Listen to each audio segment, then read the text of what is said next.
नमस्कार, एक मुलाकात कार्यक्रम में आप सभी दर्शकों का हार्दिक स्वागत है। लीजिए आज आपकी मुलाकात भीलवाड़ा के रहने वाले भामाशाह से करवाते हैं। कार्यक्रम की शुरुआत सबसे पहले परिचय से होगी। सबसे पहले आप अपना परिचय दीजिए। नमस्कार, मेरा नाम अंबालाल पटेल है। स्वर्गीय गणपत लाल जी पटेल का पुत्र हूँ। जी, मेरा स्क्रैप का व्यवसाय है। भीलवाड़ा में आप कौन सी जगह रहते हैं? भीलवाड़ा में हमारा गोडाउन दादाबाड़ी में है। अच्छा, जो जहां हम बैठे हैं ये तो आपका गोडाउन है। गोडाउन है। इसके अलावा आपका घर कहाँ है? घर अपना मेन रोड तिलक नगर पे है, सिद्धि विनायक के पास में। अंबालाल जी, आपके बारे में मैंने बहुत कुछ सुना है। आप समाज के भामाशाह है और समाज के विकास के कार्यों के लिए जो भी योजनाएं होती हैं उनमें आप बढ़ चढ़ कर हिस्सा लेते हैं, मदद करते हैं। इसके लिए मैं आपको बहुत बहुत धन्यवाद देता हूं, साधुवाद देता हूं। अंबालाल जी, शिक्षा के बारे में आपके क्या विचार हैं, हमारे दर्शकों को बताएं। शिक्षा एक ऐसी जननी है जिससे सभी को ग्रहण करना चाहिए। अपने परिवार माहौल में बच्चों को बताना चाहिए। शिक्षा ही ऐसी है जिससे बच्चा आगे बढ़ के कोई भी व्यवसाय करे या नौकरी करे, उसके लिए शिक्षा सबसे सर्वोपरि है। आपका कहना है कि शिक्षा सर्वोपरि है, शिक्षा बहुत ज़रूरी है। शिक्षा के आधार पर ही वो कारोबार करेगा या शिक्षा के आधार पर भी वो नौकरी लगेगा। इसलिए शिक्षा पे ध्यान देना बहुत ज़रूरी है। घर के अंदर जो माँ बाप हैं उनका क्या कर्तव्य बनता है? हर माता पिता का यही कर्तव्य बनता है कि अपने बच्चे को अच्छे संस्कार दें और शिक्षा के लिए उसको प्रेरित करते रहें। शिक्षा ही मतलब शिक्षित होगा तो ही वो आगे कुछ कर सकेगा। जी। अच्छा अंबालाल जी, आपने बताया कि शिक्षा बहुत ज़रूरी है।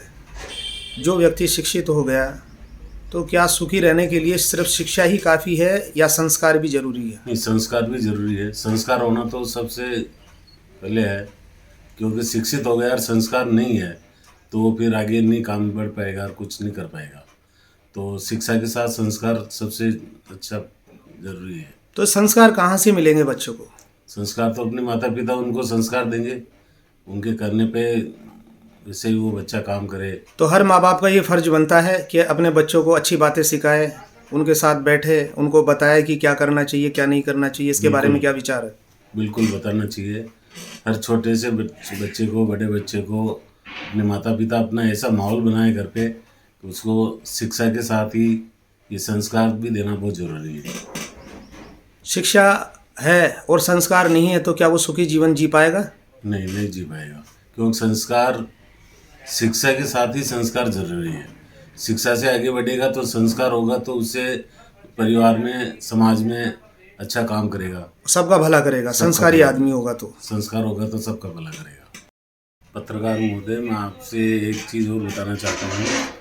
अपने समाज में शिक्षा के नाम से अपने कुछ कमेटियाँ बनी हुई है जो बहुत अच्छा काम कर रही है, जिनमें से एक अपने अपना मित्र परिषद है, एक अपने श्री शिव मंडल कटीक समाज है।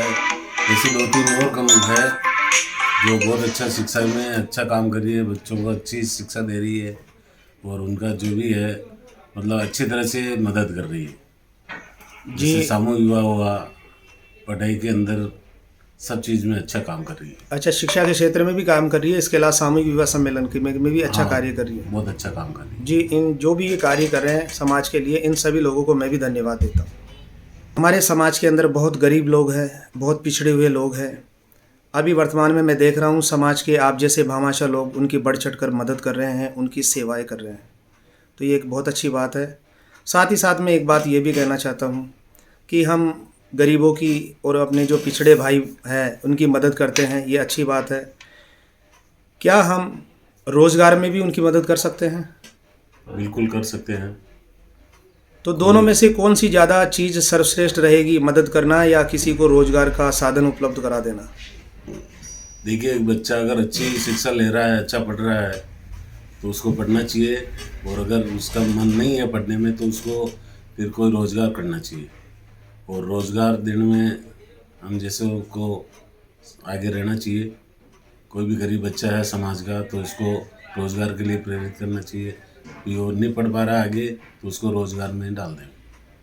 भाई पढ़ाने के लिए समाज मदद करता है, अच्छी बात है, लेकिन पढ़ाई के साथ साथ उसे कुछ रोज़गार का साधन भी उपलब्ध कराना चाहिए जिससे वो आसानी से दो पैसे कमा सके और अपना काम चला सके। अम्बालाल जी, बहुत से ऐसे लोग हैं हमारे समाज के अंदर जो समाज को अभी जोड़ने का काम कर रहे हैं, लेकिन कुछ ऐसे भी लोग हैं जो समाज को तोड़ने का काम कर रहे हैं। तो ऐसे में उन लोगों को क्या संदेश देना चाहते हैं जो समाज को तोड़ने का काम करते हैं? नहीं, देखो, समाज में तोड़ने का काम तो कुछ चंद लोग ऐसे हैं वो करते हैं, तो उनको ऐसा नहीं करना चाहिए। समाज तो एक ऐसी चीज़ है, उसको जितना जोड़ सके तो अपना ही भविष्य होगा, बच्चों का भविष्य होगा, समाज का नाम होगा और दूसरे समाज में भी अपने समाज का अच्छा दबदबा रहेगा। अगर हम ही बिखरे हुए रहेंगे तो कोई भी अपने पे वो करता रहेगा। तो अपने को समाज को तो जोड़ के ही रखना है और सबको साथ लेके चलना है। बहुत ही अच्छी बात बताई आपने कि जो लोग ऐसा करते हैं, समाज को तोड़ने का काम करते हैं, ऐसा न करे, समाज को जोड़ने का काम करे ताकि अन्य समाज के अंदर भी हमारा जो दबदबा वो बना रहेगी कि ये लोग एकता के साथ रहते हैं। कार्यक्रम के अंत में अम्बालाल जी, आप खटीक समाज को क्या संदेश देना चाहते हैं? अंत में मैं समाजजनों से यही निवेदन करूंगा कि अपने समाज में एकता बनाए रखें, सबको हिल मिल के रहे। कोई अगर अपने से नीचा है, गरीब है, तो उसका हाथ पकड़ के अपने बराबर रखें। किसी भी प्रकार की उसको ज़रूरत है, शिक्षा में, व्यापार में, धंधे में, तो उसका हाथ पकड़ के उसकी जो भी मदद कर सकते हैं मदद करें और समाज को एक साथ रहे, सबके साथ प्रेम से रहें। अम्बालाल जी, आपको मैं धन्यवाद देता हूँ, साधुवाद देता हूँ। बहुत अच्छा संदेश आपने दिया कि समाज को हिल मिलकर और प्यार प्रेम से रहना चाहिए। कोई गरीब व्यक्ति है हमारे समाज का तो उसका हाथ पकड़कर उसको आगे उठाना चाहिए, अपने बराबर थोड़ा ऊपर और उसको बराबर करने का प्रयास करे, हर प्रकार से सहयोग करके उसको उन्नत करे। खटीक समाज हमेशा दिन दुगनी रात चौगनी तरक्की करता रहे। इसी शुभ संदेश के साथ दिल्ली क्राइम प्रेस से मैं पत्रकार ब्रिजेश कुमार नावरिया। धन्यवाद जी, आपको भी धन्यवाद।